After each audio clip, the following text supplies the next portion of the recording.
everybody? Welcome to FreeChinaPod, episode 43. We're up in it. Yeah, 43. I almost just said 42 because I haven't posted 42 yet. So I'm glad I didn't do that. That would have been a big mistake. It would have ruined everything. We would have had to probably just disband the pod right then. But it's all right. Crisis averted. Yeah. It's been 2 weeks. We've been really not good about podding every week, but well, I've been out of the country. That's true. That's so my excuse. That does count as a valid excuse. So yeah, that's true. I'm back now. I'm you back. Are. Everyone's glad to back have on you the back. block. Back in the Taiwan's great country to be in. I don't want to leave. I have to go back. I have to go back home at some point, and I really just I want to go see everyone, but I don't want to fly back, and I don't want to be in America. Grand Canyon next year. Yeah, we got to do that. We got to take a little trip. That would be good. I would like to. We don't want to give too many details. Yeah, let's keep it hush hush. But if you want the details, DM me. Just kidding. All right, man. What are you, Anthony Weiner? Hey, just slide up in my DMs, guys. Send you some topless shots with my kid in the bed. Just kidding. Parody. I don't have a kid.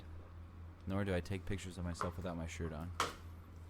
But speaking of not having a shirt on, if you want a picture, because we don't do video, I have no idea what Ari's situation looks like right now, but my house is filled with recycling, and I am potting in my underwear. So there's a beautiful visual for everyone. Messy. Yeah, I need to clean. I finally got my trash taken out because I work every day when the trash comes, and Sunday is the only day when I work, but I don't work when the trash comes, but it doesn't come on Sundays. So I didn't take my trash out for like over a month. How did you not get fruit flies? Keep it out on the porch. That's raunch. It's gross, but it's worse than it rotting in my house and getting a bunch of fruit flies. So I'm also pretty high up, so maybe that's part of it. I don't know. That doesn't. We were on the 14th floor before, and we had no shortage of fruit flies. That is true. That's not wrong. Although I think I eat more fruit than you. I don't know. I think, yeah, most of the fruit I eat fruit outside. Like, I'll buy it and just eat it, like, at work. And then They just throw the rinds in the sewer? Well, I usually buy, like, pre-cut veg. Or I'll throw it away at school. So, it's okay. Oh. It's okay. Oh. I eat a lot of veg here, though. But I eat that organic. Oh. Maybe those fruit flies, they don't like the organic business. No, they're just like fruit. They don't like veg, man. I said, I'm hot on mangoes right now. Here in the South, we got all the tropical fruit. I got a bunch of bananas, mangoes, avocados. I thought you didn't eat bananas. I don't, but I bought some recently because they're so cheap. They're just like the cheapest fruit, basically. Yeah, I've been not eating a ton of fruit. I eat probably some fruit every day, but mostly veg. So much fruit. It's like right now, fruit and veg is easily the staple of my diet. Between fruit is probably around 45%, veg is probably like 25%, and then the rest is black rice, grains and oil. Just 40 pounds of black rice a week. I've been eating lots of bread, lots of whole wheat bread. Oh yeah, I've been making sandwiches recently. I was doing that, but I found out that the hamburger buns have egg in them, so I stopped. Oh, hamburger buns. Yeah, I needed to purge them. So now they have toyobing. It's not really toyobing. It's like the same kind of thing, just flatbread, but it's made with whole wheat bread. And they got that at Carrefour, so I've been doing that. Some of the Carrefours have tortillas too. I got some tortillas up in the fridge, which are hard to find. You like that? Taiwan. Tortillas are my favorite. I prefer the thicker, a little bit thicker, a little bit crispier. One of the Carrefours had pita bread too, which could be pretty fire. If it's good pita bread. I don't know. It's like in a Carrefour. But the tortillas aren't bad. Making burritos with those is good. The burritos you get from that stuff is pretty good. Pretty good stuff. It's not bad. Yeah, that's not bad then. Just gotta- That's acceptable. Well, now that we've shared with everyone our food habits, Now you guys know about how we're eating. We're eating well, so don't worry about us. we're both still vegan. I don't know about Abby. What's Abby doing? She's vegetarian, as far as I know. That's She pretty. doesn't. not bad. I haven't seen her eat meat for a long time. I have not been keeping my full vegan either. I've been eating. I had cheese this morning, not on purpose, on accident. You bastard. I know. And obviously, I've been eating those. I have some buns. You said they have egg in them. There might be egg in the hamburger buns that I have at the crib. Yeah, if you bought them from Carrefour, there is egg. There are eggs. Well, I'm gonna eat the last two, and then I'll switch it up. I won't buy any more. Yeah, I cheated a bit in Canada because I was in the U.S. because I was on vacation, but now I'm back in business. Back on your grind. By the way, I should share to any fellow vegans. I used to really love gummy candy, and most gummy candy is made with gelatin, which is made with the skins and ligaments and all that connective tissue of animals, which is Gross. horrifying that we would give that to children and as like a cute little treat on one hand, but it's also just disgusting in general. Yeah. But I found a brand in Canada that has like vegan gummies. Ooh. They're very pricey though. Oh, that's the unfortunate thing. Yeah, it's something like 20 Canadian dollars per kilogram. Dadgum. I mean, is that cheaper? I mean, candy is a kilogram of candy is kind of a lot. For 1 kilo, yeah, I guess that is. It's quite a bit of candy. Kilogram of Haichu is probably like, well, Haichu is garbage. It's hard to compare because different qualities, right? That's true, and it's all is. I don't know. Yeah, it's hard to tell. Depends how much candy you're trying to eat in one sitting. I could probably kill a kilo of candy in a couple sittings. That's dangerous. Yeah, well, That's why I don't. I keep candy got in some, the and house. basically I had like 20 pieces. No, not even that. I had like, yeah, probably about 20 pieces that I brought back. So I made them last like a week. That's pretty good then. I try not to keep candy in the house, but I also try to keep some close by so I can give them to the students. So you can load them into your van. Yep, something like that. Inside the trunk of my scooter. Hey, Georgie. Oh man. You guys Alright. better not see number 2 without me. I won't. The only thing I've been watching is I finished season 2 of Mindhunter, which you would probably Boy enjoy. Meets World. You would probably enjoy Mindhunter. Yeah, Boy Meets World is good. Actually, I've never really watched that show. Neither did I. It's dumb. Older, I think it's like a few years older than when I was watching things like that. I mean, it was way older than me, but it was still on TV. Yeah, that's They have true. all kinds of weird old stuff on TV when I was a kid. Because, like, they play, just, like, reruns and stuff. I think Friends was already, like, dead by the time I was growing up. But, like, they played Friends all the time. That's true. It's a popular show. Seinfeld was canceled before I hit, I think, elementary school. And Seinfeld is, still on. Well, I used to watch MASH, for instance. Yeah, there you go. MASH was, like, before bed. They used to play that real late. I would always Yeah, watch that, whether by myself or with my dad. We would watch that. I've probably seen almost, if not every episode of that show. Why'd you like it so much? I don't know. It's interesting, and it was just like it was kind of like a war show, but it wasn't like, it wasn't super violent, and it was like also kind of lighthearted, but also showed like, the destructive qualities of war. Plus, I was also really little. I think it's also part of just like, I watched it with my dad, so like it's just like one of our shows, Oh, I know what you mean. Yeah, I don't know. I've started watching that show when I was like I remember watching it before I started elementary school, so I just watched it for a long time. I used to watch it on a black and white TV in my bed, and before I started elementary school, that's like one of my few memories before I started school. I think I didn't. We had like me and my sister had like a TV between us. And it was pretty. It wasn't black and white, but it only had like 8 channels. Because it was so old, it like couldn't get cable. Sick.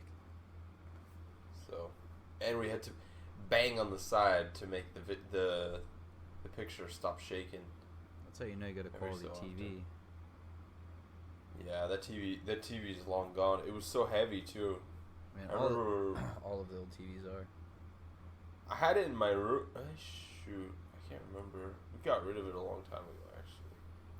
It was in my room for a while. Yeah, it was in my room in my old apartments. I think we got rid of it in 2011. Pretty old. I'm glad the days of those old TVs are. I mean, they're interesting looking, but they're too heavy, man. They're too heavy, and they have radiation. Yeah, that's true. Source of radiation. I remember when we moved to like a giant tube TV because we used to clean up after it floods every couple of years or so, where my parents used to live. And I moved like a big screen, like one of the original big screens is basically like a big screen tube TV, and it was one of the heaviest things I've ever had to lift. I think it took like 4 of us to get it out of the house. It was absurd. It was like absurdly heavy and awkward to move because they're always like heavier on one part than the other. It was terrible. Look at TVs now, man. They're so thin. I have like a 1 foot by 10-inch box on top of my bookshelf that projects a 100-inch screen onto my wall right now. It's like I don't even need a TV. Yeah. Well, projectors are like a whole different game, but you need to keep it dark. Like, you can't really use the projector if you have all your windows open and the lights on. You know what I mean? Yeah, if you keep it moderately, like the lumens on some of the new ones are really high. It's true, you won't, if you have light, like you'll get less of a picture, but like I have 2 sets of lights on in my house right now. Granted, it's dark outside, but I can see everything quite clearly. You know, it's maybe a little bit. I've still never even played Red Dead on yours, man. I gotta. Oh, buddy, that you do. We can get nice and dark, turn all the lights off. It looks insane. Ooh, that sounds good. Yeah, that until like maybe at some point I'm gonna get a nice little VR headset. I'm gonna have to make a big old space in the middle of my room. Oh, I told you one of my students was trying to sell his VR. Oh yeah, you did. I need to get one of my buddy on here, or we need to do some streaming with him. He's a big VR YouTuber. He's trying to help me get set up with that. So maybe I'll talk to him about it sometime. See what would be a good setup. I don't know. All right, we gotta talk about some news. Oh, before. Oh, Yeah. never mind. I'll tell you after. All right, it's up to you. It's kind of private. All right, can't tell. Again, you want to know any It's of about these? the man book. Oh, okay. All right. Yeah, word. If you join our Patreon at the $10,000 range, then you can get access to that man book. Just kidding. We don't have a Patreon, and no one else gets to see the man book. It's just one of the mysteries of the Free China Post. No one. If you donate more than $1 million, then you can come put on a pair of white gloves and look at it in a room without your cell phone. You get 10 minutes. you can look at one page. Yeah, you get 10 minutes alone with one page. Alone with one. That's worth it. If you're interested in seeing the man book, DM me on Twitter. All right, that's we'll leave that there for now. We'll talk. The price is non-negotiable. Yeah, sorry. We can maybe like let you see like one line of text for less, but we'll see. We're working out prices now, but the one page 10 minutes is definitely going to be set at $1 million. So I'll work on getting that Patreon up so we can work that out. That sounds good. All right, so Oh man, you just wrote like 25 articles, so I need to step my game up. I only wrote one in the past few days. You wrote? Yeah. I wrote one about there's a Hong Kong citizen. I guess he's a national resident, working for he's like working for a Scottish development part of the Scottish Embassy's development team, something like that. And he went over the border in Hong Kong to Shenzhen, and basically got detained, and people didn't know where he was for, I think it was until like the 8th day they started to hear about stuff, and apparently his family was notified. So it was a big crazy thing. Because in China they have, I believe it's called administrative detention. They can detain you for up to 15 days with no charges, basically. So it's like they can hold you on something that's less than a crime, like suspicion or something like that. And so they held him, and my article posted, I think, on basically the hours leading up to his release, because they were like, well, we can only hold him for 15 days without charging him for a crime. So it's kind of like, are they going to charge him with a crime, or are they just going to let him go back? And so he was released on that 15th day. Yeah, or just not, I was surprised they even said anything. I was wondering if they were just going to disappear the guy. But it's not clear why they even held him.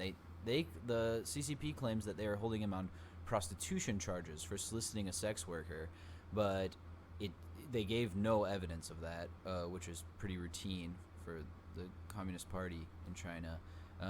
But yeah, he went back across. They said, oh, we didn't notify the public, basically, because we didn't want to embarrass his family. So I don't know. Hopefully more to come on that. Maybe I'll write an update if I can find more information about that. But at least the guy's out, which is good. But that's about all I wrote about. You wrote about so many things. I haven't even read all of them yet. Get to reading. I know. I need to get on it. But we'll see. I also need to get on writing and editing podcasts. So got a full plate. Anything happening? I saw we just talked a little bit about Hong Kong. Protests are still going on. Last night, which would have been the 31st, so August 31st. Yeah. Uh-huh. They broke into the MRT and basically were like beating citizens on the MRT, just like the triads did like a week or whatever ago. So yeah, I saw the videos. It's like frightening. Yeah, it's crazy. They just rushed the MRT. Protesters today were trying to occupy the airport for a little bit and kind of got ran out. I guess they retreated. They're really trying to crack down. They're really hoping now that because classes start here next week too. I assume maybe Hong Kong is on the same schedule. Sure, it's similar. I don't think that my prediction, and I could be wrong, is that they're not going to die down, and that by the end of the month there's going to be a crackdown by the end of September. That would be my prediction. I would say that's a fair prediction. Violent crackdown by the Chinese. Yeah, I'm still uncertain, but I could definitely see that coming. I mean, of course, I'm uncertain too. That's just my guess. Yeah, for sure. I mean, I would tend to lean that way, because definitely, I don't think that people will stop just because of school. They might shut down some of the schools with protests, just to be like. And also, I know there's a lot of professors and teachers and administrators protesting too. So it's basically like every few days, a different part of this amoeba-like organism that is the Hong Kong protests, because there's no leader there's like different segments basically, and so one of these segments will like call for a protest, and then everyone else joins in. Like the nurses will be like, all right, we're gonna protest. The teachers will, we're gonna protest this day, and so it's just I totally kind of like, agree. Yeah, I don't think I think it might slow down for like a few days, but if anything, getting all these most of the people who I don't want to say anything that I'm going to regret. I think that getting lots of young people together in universities will rile people up. How about that? That's more. Fair. I mean, you don't even have to use the word rile up. You can, you're just concentrating that. I mean, and young people tend to be for youth energy. I love it. I don't always love it, but it just for depends democracy, on what kind of energy that is. But yeah, I mean, young people tend to in general protest more and be the catalyst for a lot of these types of movements. So I think that point is totally right. I think there will be a lot of that concentrated, and then it might create even bigger movements. You know, who knows? We'll see. But I hope they keep protesting, and I hope it doesn't come to violence. But I feel that that's almost inevitable, unless China's going to give. I think it's the inevitable conclusion. Yeah, unless China gives up. But No. I mean, I don't see that happening. Yeah.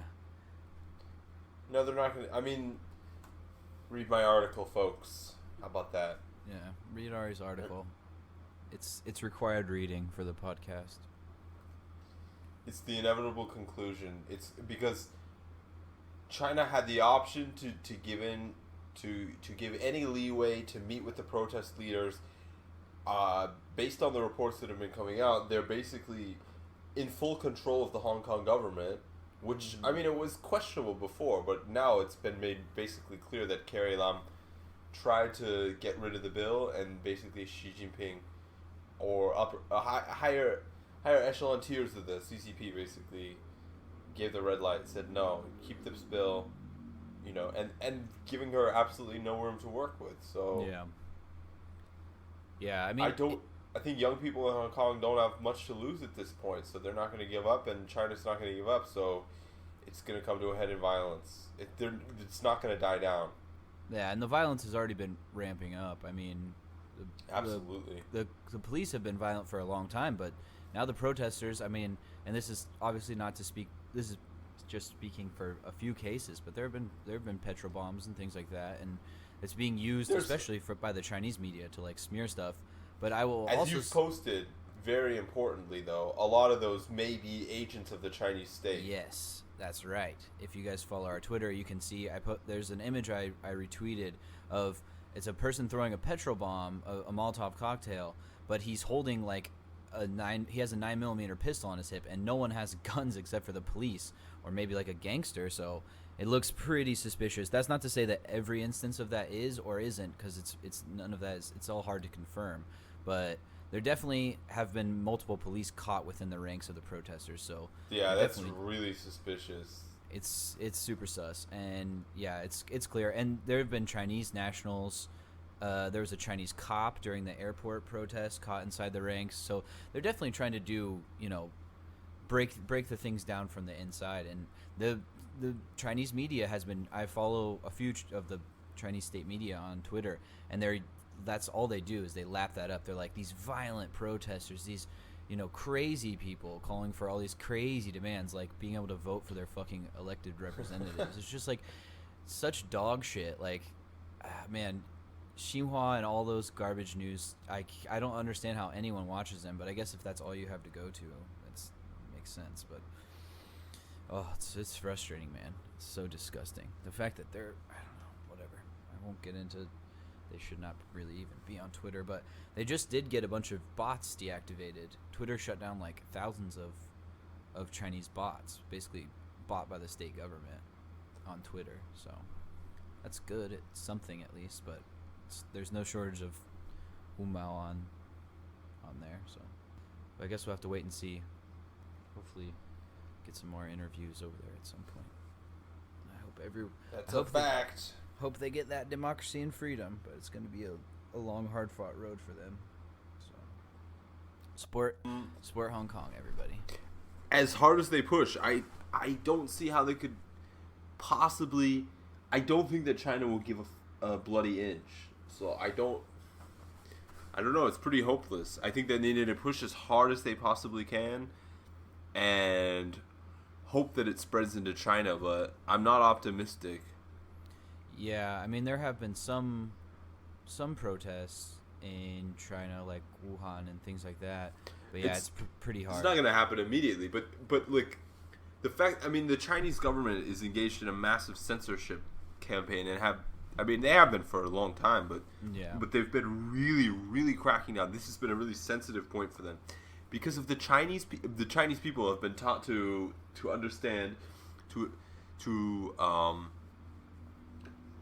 believe that Hong Kong is politically and socially essentially a part of China. So if they look at scenes of Hong Kong, whether they agree with it or not, and they see these mass protests where, like, I mean, it is absolute chaos, and see that the police are not, shooting them, that they're basically being allowed to continue this. Yeah. Well, I mean, to be fair, they are shooting them with rubber bullets and beanbag guns. Yeah, but I mean, if this was in Blinding China, protesters. they would have been shooting with assault rifles. Oh yeah, they would have rolled tanks in. Yeah, they would. And tanks, automatic weapons. Like, I mean, it's not even a comparison. So as bad as we think it is, for Chinese people to see this and to see that this is continuing to go on, and the fact that a lot of the movement now has been pushed towards this democratization, not only democratization, but for some wings, independence from the Chinese government. Mm-hmm. It's a big wake-up call because, I mean, the way they've been taught to assume that this is part of China, so they have to follow the same rules of the rest of China. Yet there seems to be a double standard. If Chinese people riot, no, I don't want to say riot. Sorry, it's not a riot. Protested like that, they would not be treated nearly as carefully. They're not. I mean, I fully support the Hong Kong protests, Yeah, but I don't know which words to use. They would not be allowed as much freedom of movement and speech. They would not be alive. They've been. So, yeah. On the other hand, they're watching. I mean, this is again supposedly controlled by the Chinese Communist Party, and they're watching Hong Kong devolve into chaos, making the Chinese Communist Party look weak. And third of all, watching all these things about how basically China is moving towards a nice unified state, and everything's moving together into this one great China. And meanwhile, you have Hong Kong, the most developed, this kind of bastion of like freedom and like the success of Chinese culture, basically turning around and saying, no, we don't want to be a part of your state, and leave us the fuck alone and stop trying to interfere. Yeah, exactly. It's a big wake up call, and it really could shake up the Chinese psyche if they actually start to process this. Yeah, absolutely. And I mean, like, to your point, they're definitely trying to censor it. I mean, there have been a lot of people sharing threads on WeChat basically that show like before and afters of like people like the hashtag like Hong Kong, even like negative things about Hong Kong, these like hashtags or whatever, these trending topics, and then they're just gone. The whole hundreds and hundreds of posts, thousands of posts gone. Like which social media? On Weibo. What did I say? I don't know what I said, but I meant to say Weibo, and WeChat too. WeChat, I believe, as well. Yeah, that's not surprising. Yeah, Weibo for sure. I've seen multiple times. So it's they're doing their best, but I don't know. I'm sure. I mean, obviously, some of that's getting through. So people are at least somewhat cognizant of it. So. From what I read, though, the people who are aware of the protests, like, are basically just like the people who generally go over the firewall. They tend to be party supporters who kind of brush this off, who brush off like the totalitarianism of the CCP is like this kind of minor inconvenience, but that it's actually necessary overall. And they're like, oh, these protesters are just spoiled, they get more freedom than we get, that kind of stuff. I'm sure that's the vast majority, but I mean, it slowly leaks through and permeates. And I mean, if you had some of the stuff on Weibo and then you see it all disappear, you're aware of that. Whether you start to say anything about it at first or try to do anything about it is one thing, but it's at least in your head. It's also, it doesn't actually matter if they agree with it. I'm not surprised they don't agree with it and they think it's stupid. It's the same as thinking an American, would be a little bit upset if Hawaii tried to leave or something like that. There's kind of this natural proclivity towards keeping your state unified. Yeah, Sure. On the other hand, in the future, when they're upset about something, they're going to look at Hong Kong and look at these protests and see what happened here and say, oh, well, maybe this is an acceptable form of political action. Mm-hmm. And that is why China does not want to give an inch either, because if they do, and Chinese people hear about it, it will look like this is basically a state sanctioning of using protest to get what you want, and that's the last fucking thing that the CCP wants. Yeah, they're willing to bend or at least to be inactive for some period to allow these people's voices to be heard. I think it's going to be interesting to see how that does permeate through Chinese society, Chinese society and also throughout Hong Kong. Not much. I mean, it's not active in the public discourse at all. So people thinking about it are doing just that. Only thinking about it. There's no one to talk to about it. You know. Yeah, I mean, there I'm is no public discourse. I'm sure there's small echelons of people that do discuss these things, but I'm sure it's very underground and hush hush. Very, yeah. It's taboo, you know? This is like a topic that's... We forget that they live in a totalitarian state, essentially. You talk about these things, and you're going to start getting people upset with you from the government, and the government controls everything. You start losing your social credit score. You're going to start getting party officials pissed off at you. You could end up, fucking up your job opportunities, your housing. You could fuck up your if you try to change your hukou or something like that. Yeah. Exit permits, visas, passport train renewal. tickets, bro. Train tickets. You name it. If you get low enough. Yeah, and now everything is paid for by face. Did you hear? I believe it was in Australia. There was a bunch of Chinese tourists going down there, and they were so confused because they didn't have to pay with their faces. It's just absurd. Fucking.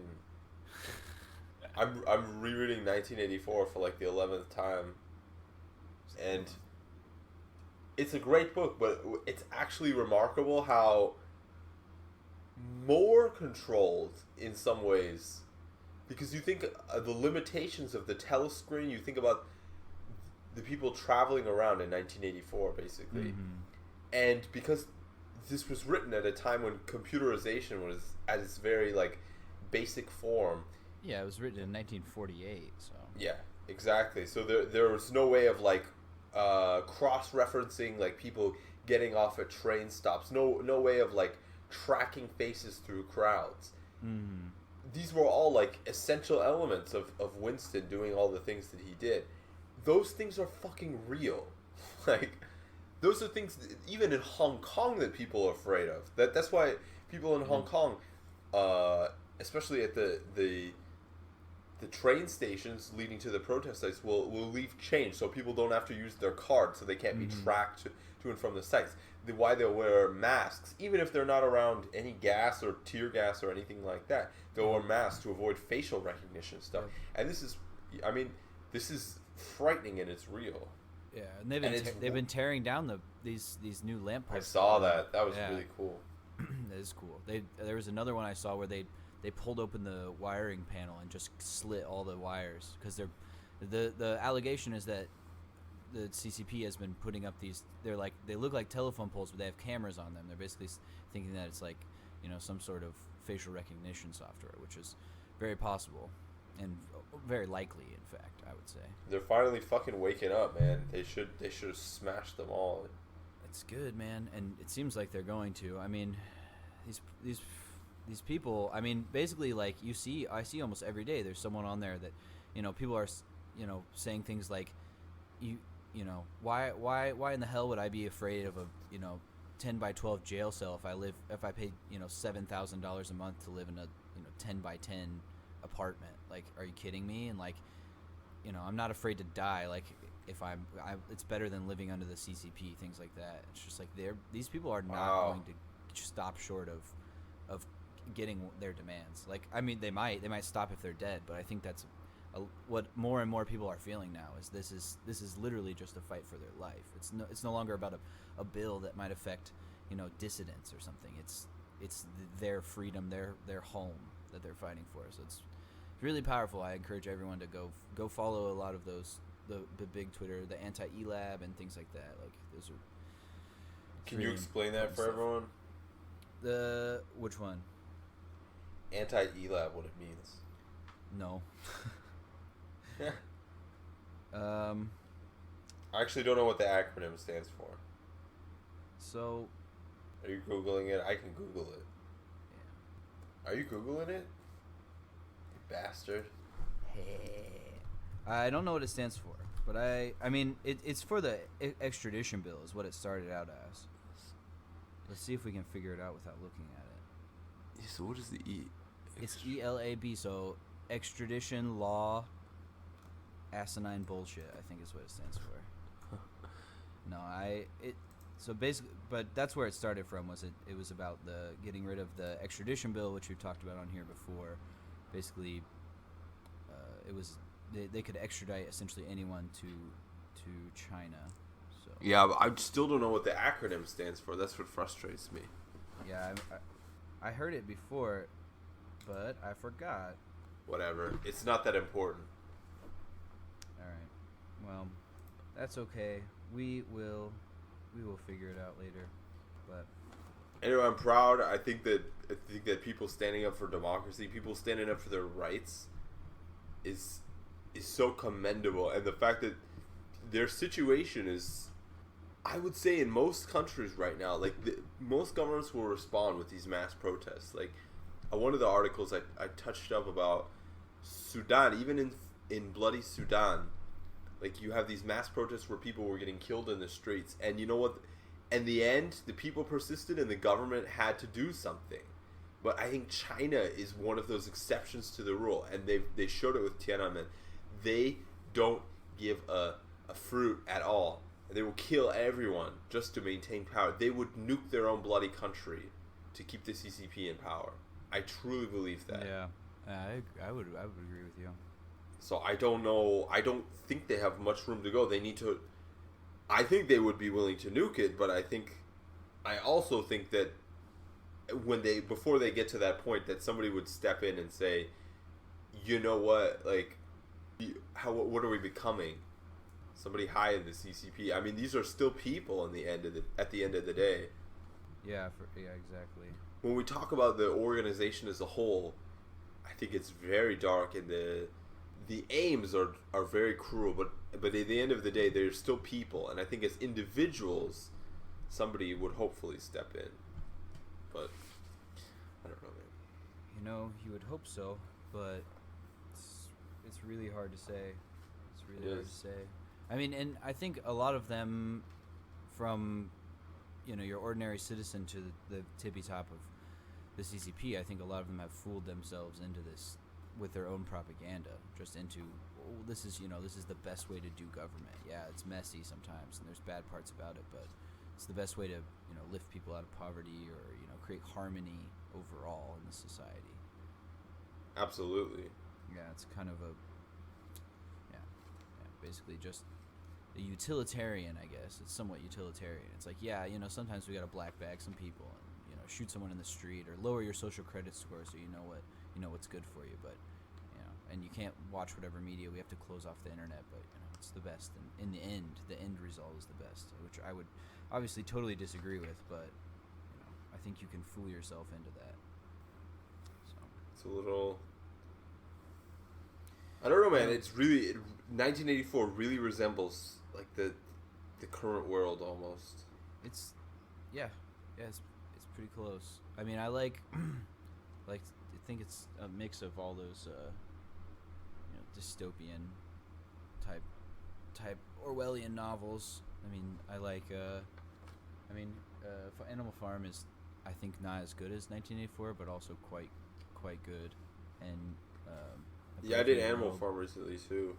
Brave New World is really good too. If you haven't read that one, that one's a quality read as well.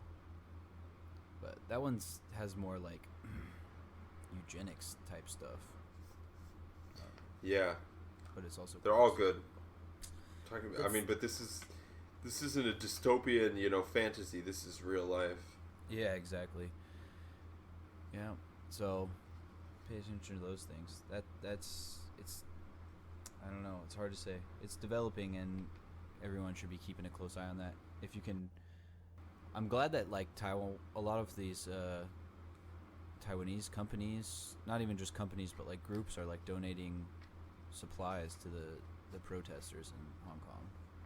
It's heartening for me, and that Taiwanese people seem to be observing this and kind of looking through it through a Taiwanese lens. So hopefully it wakes some of these people in Taiwan that are kind of just fence riding up. I certainly hope so. Got a big election coming soon. Big one here and a big one in the U.S. So even if you're in the U.S., pay attention. Get registered to vote soon. and then go do it. But we got another debate coming up soon too, buddy. 2 weeks. Oh, it's just primary still now. Oh, that's all right though. I'm excited. I'm excited for the next debate. I think there's only 8 people so far that have qualified. Who's that? So you have Bernie. You have Biden. Who else do you have? Kamala. Cory Booker. Probably Buttigieg. Here I got the list. So you have Julian Castro, Andrew Yang, sorry, Amy Klobuchar, Beto O'Stork, Cory Bookhair, Cory Book No Hair, maybe better. Pete Buttigieg, Elizabeth Warren, aka Pocahontas, Kamala, AKA Pocahontas. You're so dismissive of all of them. You got America's Dad, Bernard Sanders, and you got Joe Sleepy Eyes Biden. Joe Sleepy Eyes Biden. Who does Trump call Sleepy Eyes? Oh, Chuck Todd. He calls Chuck Todd Sleepy Eyes Chuck Todd. Man, if Trump was not in a position of power, I feel bad because man, some of the stuff he says makes me laugh a lot. But it's just he's such a bad guy and so destructive for the country. But sometimes it's just oh man, that's so funny. He's just a human piece of shit, man. How could a guy who's basically the human version of a fucking sunburnt Twinkie call other people names? He's so fat, he's so ugly, man. He's a hideous monstrosity. Yeah. He's one of the most physically repulsive humans on the world stage in general. Did you see the picture of him at the what was it? I think it was the G7, and it's all of them looking up, all the world leaders looking up at the camera. Oh my goodness, it was so bad. You can see Trump's raccoon eyes from his beautiful spray tan. Oh, it's really bad. I'll find it at some point and I'll send it to you. And the thing that he did last week, talking about trying to take the G7 and put it at his hotel in Florida and then invite Putin to come too. This isn't your birthday party, okay? Yeah. You can't just host an international event at your hotel at their expense, collect the money, and then invite a disinvited guest. He's so dumb. He really doesn't understand anything. So corrupt. Just a real piece of garbage in every way. Yep. Definitely agree with that. I mean, he's been doing it for a while, though. I mean, since the beginning when the Saudis, switched their location and ended up staying at one of his hotels, basically funneling money directly to him. And he hasn't put any of his hotels in a blind trust or any of his businesses at all in a blind trust. So, wow. But there's nothing we can do because Nancy Popo won't even try to impeach. So that's fine. That's fine because his own Department of Justice says that he can't be charged. Whatever, man. He's a year and a half out from facing state charges. So it's true. The only thing I hope that stays the same to one degree or another after he leaves office is that we stay tough on China, because I'm worried about the next person and how they'll, especially if it's someone like Handsy Uncle Joseph, where it's just he already has shown that he's kind of in bed with China through his son. So I'm worried about all of them. Some of them were really tough on China, but I'm even worried about Bernie, but he at least he's not in favor of permanent normal trade relations with China. That's something. But he needs to be pushed a lot farther on that. Yeah. And a lot of it's yet to be seen. I haven't seen. People were going after him the other day on Twitter because he said. I'm not going after him. I'm just saying. No, general. I know you're not. I'm just saying. And honestly, I don't think that Trump is hard on China. I think that he's got this fixation on trade, but he would sell out Taiwan and other countries on the human rights issues in a second. So I don't think that he's really good on anything. Yeah, he already said that, the Hong Kong China CCP thing is between those two entities. He has nothing to do with it. Yeah, well, what he said is that Hong Kong is part of China, so China should deal with it. Like, fuck you. Yeah, right? Yep.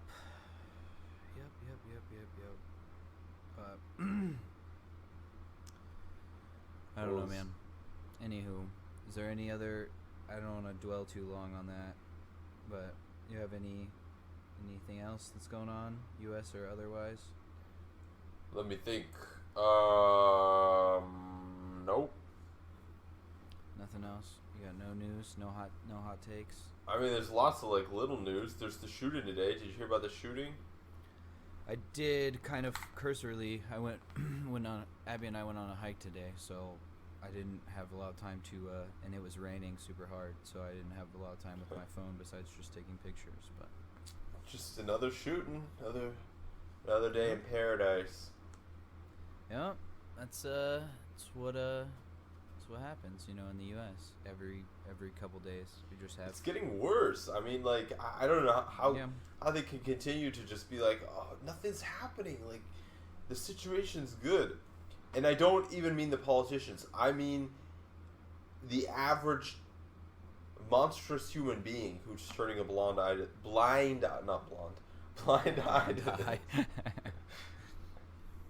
because I still remember, like, the 23-year-old, irresponsible guys who can't even pass a background check themselves, and they're like, on Facebook, you can see the kind of stuff they post. Yeah. I saw something, oh man, I forget what it was. There was an article saying that, I forget what it was, smoking or heroin overdoses cause more deaths than shootings. Like, big fucking deal. It's like not the same issue. So he's like, why don't we try making heroin illegal, just like guns, see how that works. Like, comparing these two issues is just about just shows what a vapid human being you are and how little you are interested in having a real conversation about the issue. Yeah, like, exactly. Grow the fuck up. It's not the world's fault that you're a petty criminal and that you can't pass a background check but you still want to carry a gun. You're a garbage human being, okay? So suck it up and, make the world a better place. Yeah. Scumbag. I don't even think it's not even about getting rid of all guns. I think that's what a lot of people go to. Is like, no, it's not. Guns. It's about, with this specific issue, it's about making background checks, and that's what I'm saying. That a lot of these people who basically they bought their guns at gun shows, or they bought their guns on social media, places like that, basically, and they couldn't pass a background check.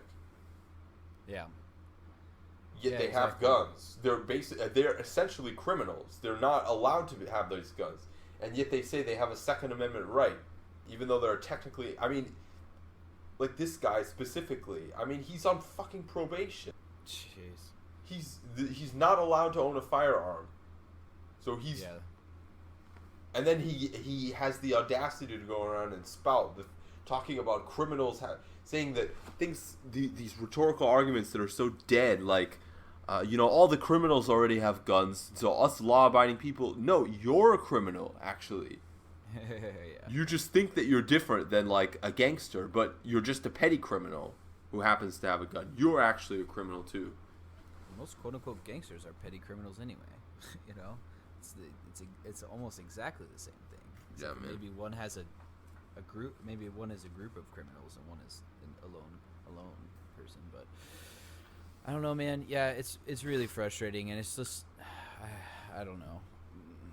It's like there's got to be some lines drawn. I mean, it's just the absurdity of the argument that it's just like, well, we should one background checks. I mean, now it's starting to go back down because a lot of the more conservative people are, and the NRA specifically, are pushing back against this because they know it looks really bad for them, and public sentiment was basically flowing. I believe it was at one point over 90% of NRA members wanted federal background checks. It's starting to wane because a it's little bit. crazy, man. Like even Yeah. NRA members, you consider what I would say social conservatives. Social conservatism has got to be opposed to chaos because right now it is utter chaos. To have a mass shooting and these aren't like Chicago and New York. Today is Odessa, Texas. Yeah. You know, a few weeks ago is El Paso. I mean, these are not like crime hotspots. Yet you have to be afraid to go to garlic Walmart. festival in California. Yeah, exactly. Oh yeah, the garlic festival. I mean, Ohio. It's everywhere. And you know what? You know the most important thing is that almost all of these happen in areas where there are very loose gun regulations in general. And that just goes to show that having more guns or whatever, being tougher on crime even does not prevent this stuff from happening. Period. Yeah, absolutely. Yeah, the longer sentences and things like that generally don't work. I mean, most of these mass shooters anyway, they don't care about laws in general. So, I feel like it's so they don't. Most of them are expecting to die at the end of this anyway, so they don't care if they go to jail afterwards for, however long it is. So we should just stop the bullshit. Background checks should be an absolute minimum, at the very least, and you need to close the gun show loophole, and there should be no private party sales. If you want to buy a gun, you have to go through a background check, period, with no loopholes. And that's not going to eliminate everything, to be honest. I mean, there's a deep absolutely not. cultural infatuation that causes a lot of these problems too, but that will at least close some of it. It would certainly go a long way, and there are other steps. It would that do can be something taken to minimize these things. Yeah, it would be a step instead of doing nothing again and just watching more and more people die and pretending like there's no issue. Yeah. It would be nice if we didn't just every time a mass shooting happens just throw up our hands and go, yeah, well, there's another one. Like, I mean, the fact that I'm a little worried about it, man, because like even myself, I mean, I'm a little reserved from it because I don't live there anymore. Well, obviously I have family there, but it's just like when I see one of these things, it's like, back when I heard about like Columbine and things like that, like when I was young, it's just like, oh fuck, this is crazy. Like, I can't imagine if this would happen at my school. And now it's like every couple days you turn on one and you're just like, yeah, there's another one, and it's just like not much feeling behind it, and that's so fucked up. Like, the people are just getting murdered in the streets, like, for it. It's just wanton violence, and none of our fucking elected representatives are willing to do anything about it. They just don't give a shit because they take that fucking NRA money. True that. Yeah, we'll see. Call your representatives, people. Don't email them, write them letters, tell them, it doesn't have to be. You don't have to say ban guns. I don't think anyone's calling for that, but. Say, hey, basically everyone in America is in favor of some sort of, just general background check. Well, how about licensing for a gun? You need a gun to, drive a car. Then you need you need a license to drive a car. You need a license to own a gun. I mean, I think that's not absurd, but at least start with a background check. It's just a cultural thing, man. I mean, but it's gotten. Oh, I know, and personally, I love guns. I've shot tons and tons and tons and tons of guns. All of them were legal. I think some of them were probably bought at a gun show. I know parts at least were. But yeah, I've shot tons of guns. More than most of these people who argue with me online about legality of guns and what should be legal, what shouldn't. So it's frustrating. And I think guns are fun, but they're you need to be very careful with them. You need to keep them locked up. You need to keep them unloaded. You need to separate the ammo and the guns. Maybe start shooting at ranges, or keep your guns at a range if you just want to target shoot. And if you want to protect your house, buy a shotgun. You don't need an AR-15 with a 100-round drum at your house. You can maybe keep that at a range. So I don't know. It's upsetting for me, but it's a very polarized issue, man, and it's I don't think it's going away anytime soon. That's a fact. But yeah, anyone who's wondering about that, if you are arguing with someone, which I tend to not encourage arguing on the internet. I know Ari's a big fan. I'm a fan of arguing on the internet. Is that what you're saying? I think you're a fan of like getting after people who you think say stupid stuff, which I feel, and I think there's a need for that online. I just can't do it. It gives me anxiety. But if you want some data that's good, I believe it's Harvard did a meta-analysis of like hundreds of studies, and basically the evidence is clear that like where there are more guns, there will be more gun deaths. Even if that's just suicides, which suicides are a big problem with guns. And so I think that should be, people say, oh, handguns are the worst. It's not the assault rifles. Okay, well, that's fair. Maybe we should do a background check. So these people that, maybe have some severe mental illness and maybe are looking to self-harm, or even just a normal person who's going through a rough patch and looking to self-harm, and then they can buy a gun. It's much easier to kill yourself with a gun. And the chances of you trying suicide a second time if it doesn't work are much lower. So it's just much easier to kill yourself with a gun. And again, we won't end that all with a background check, but isn't it worth saving, hundreds, perhaps thousands of people every year just by taking a day or two extra till you get your gun? Like, I don't understand why that's such a big deal. No, Jordan, we can't wait. I need my gun the same day. I mean, it's like... It's not like you go to the iPhone store and you have to wait 2 days to get your iPhone, is it? It's not like I go to develop my photos at a photo store and have to wait like a week. Oh, I do. Yeah, I don't know. Let's work on our patience, it's a virtue, I hear. So maybe we try that. Just a thought. Just a thought. Oh, do you want to say anything about that poll? The Monmouth Poll? Do you have any thoughts on that? Oh, the poll. Yeah, they came I out and agree with you. I'm disavowed their own skeptical poll. about the polling. I think the methodology, if what you said is correct, then the methodology is jacked, and we can't trust polls, I guess. I mean, I don't want to come out and just say we can't trust any polls ever. I mean, I think they give us it's a broad picture, but we need to be careful who we trust for polling. Yes, and you need to also look at the methodology, and also it's still a little ways out. I mean, you look at polls from this time in the 2016 cycle. It wasn't totally clear who was going to win. And so there's also a ton of people still left in the race on the Democratic side. So we'll see. I have noticed that it seems like the mainstream news is pushing Warren a little bit more than they were before. I think they're kind of realizing that Biden might be dropping in the polls. Maybe he didn't do a 12-point drop like in that poll, but he does seem to be dropping in the polls, and Sanders seems to be at least holding, and Warren has been rising, and it looks like Booker and Kamala both flopped. So they're not totally out yet, but I don't think Buttigieg has a chance. Kamala could have a chance, but she hasn't been doing well recently. And she just came out she basically backpedaled totally on Medicare for all. So that's not gonna. She basically because she was basically saying oh I'm in favor of Medicare for all, and now she's been backpedaling on it. She's like, yeah, well, not really, and maybe maybe we should have maybe a public option, I don't know, or a buy-in, or she's waffling on it. It's not a good look for these people that are trying to take the progressive vote away from someone like Sanders or to Warren to a lesser extent. Forget them all. Hell yeah, brother. We already know Jeb Bush. Jeb Bush is gonna come back and win. Well, I mean, we can only hope. Just kidding.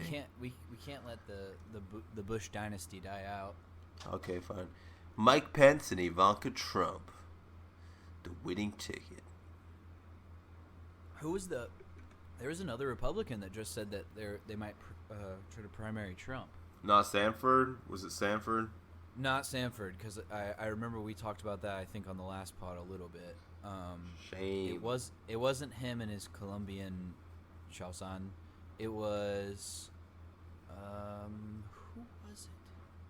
I forget. It was another. It was he's like a never Trumper, but he basically agrees with Trump on everything, and seems to be a little more radical than Trump in a few ways. Jeff Flake. It wasn't Jeff Flake. Ron Paul. Nope. You want me to Google it?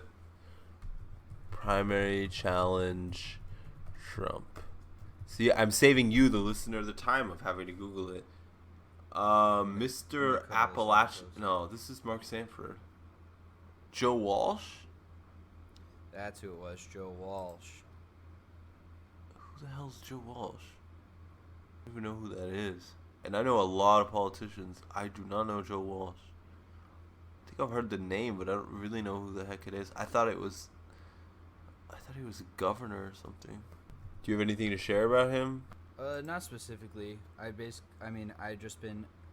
heard he was gonna primary Trump, and I saw some of his tweets, and it basically looked like he's a loser. You Google him, and the one that comes up is American guitarist Joe Walsh. Yeah. Illinois politician. He's like the second one on Google, which is not a good sign for him. No, that's not. I mean, he's not going anywhere. There's no way he has any chance of getting anywhere. But he's in the House of Representatives for 2 years, basically, and yeah, and back in 2011, so he did a 2-year stunt in the lower House of Congress. He finished his term 7 years before the election here. That's not like a winning ticket. No, not exactly. I mean, so to give you a couple examples of apparently he's a conservative talk show radio host. That's where his base is going to come from. He hosts a radio show.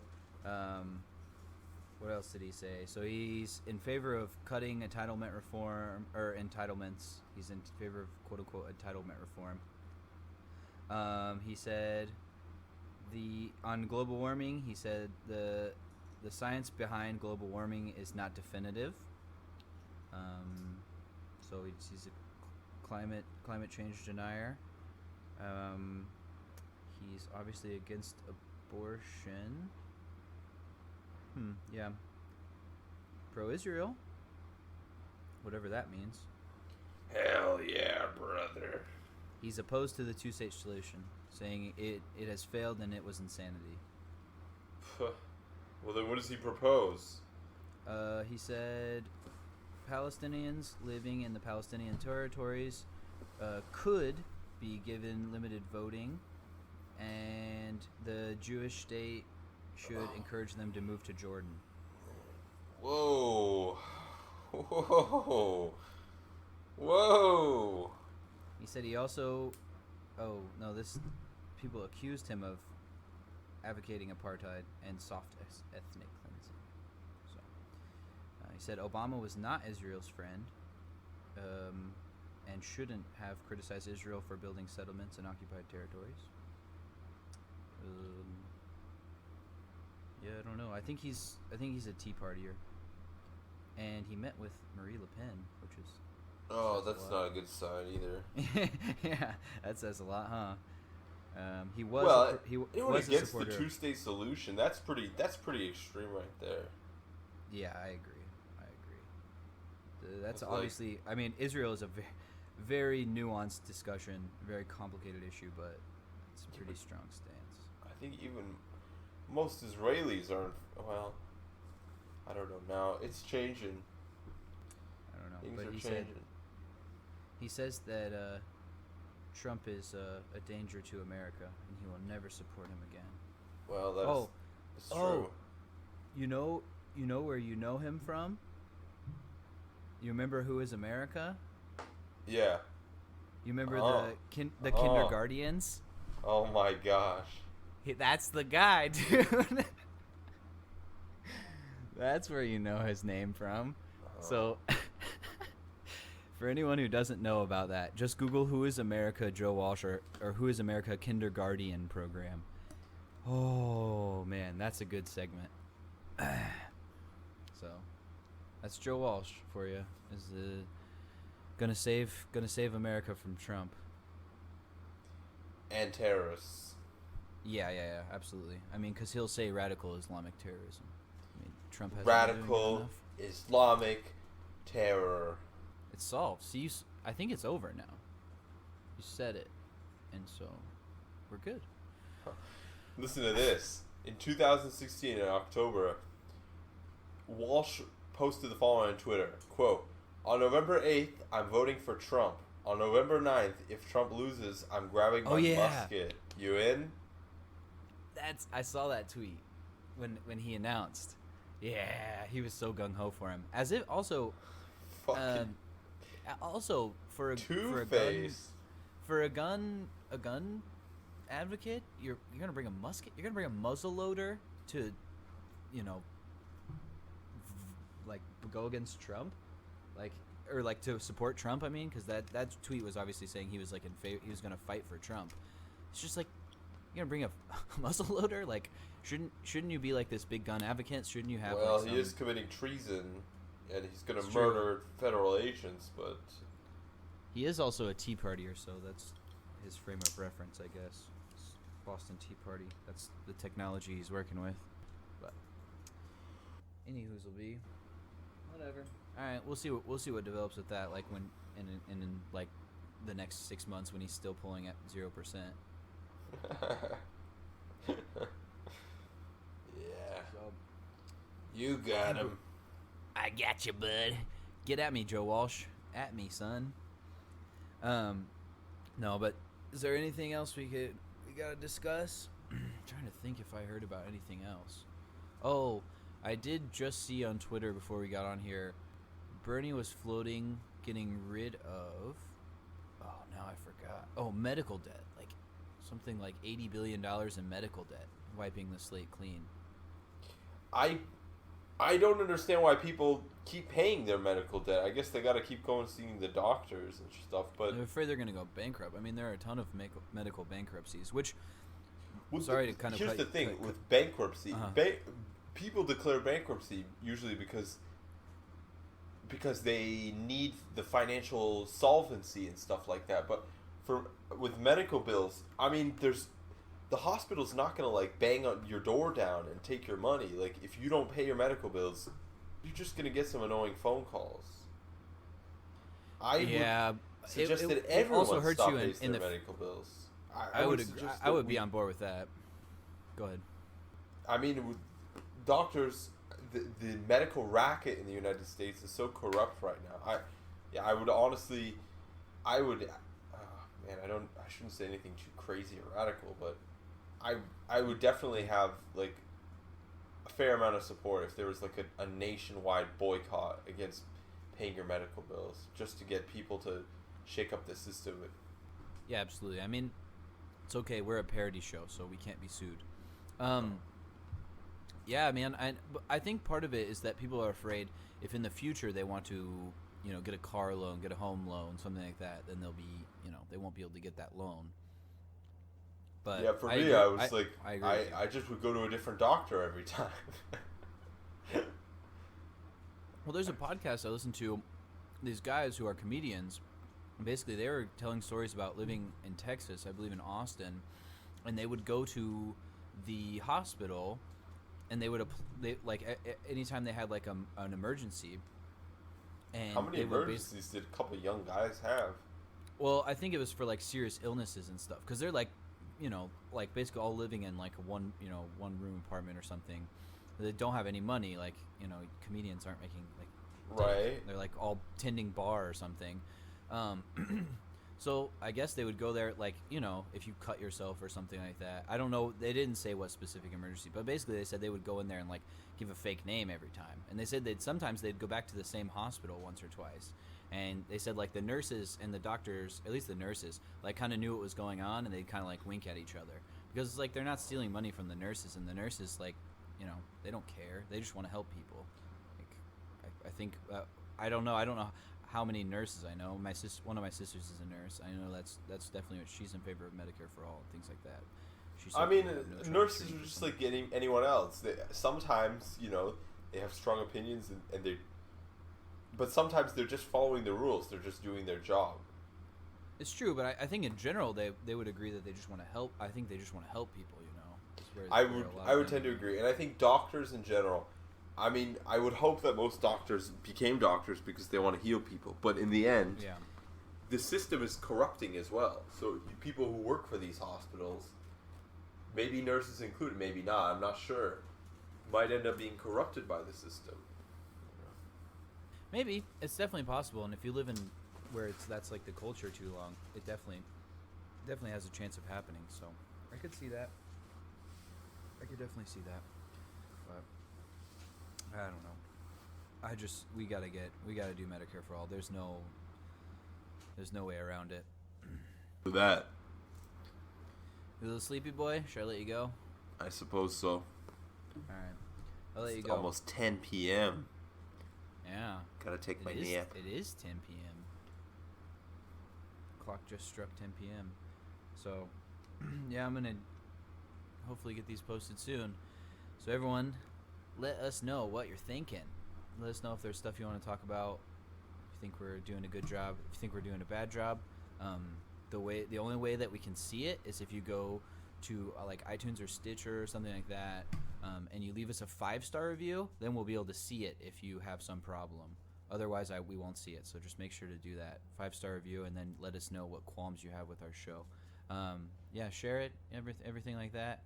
If you know someone famous that cares about the issues, you can recommend them to come on our pod.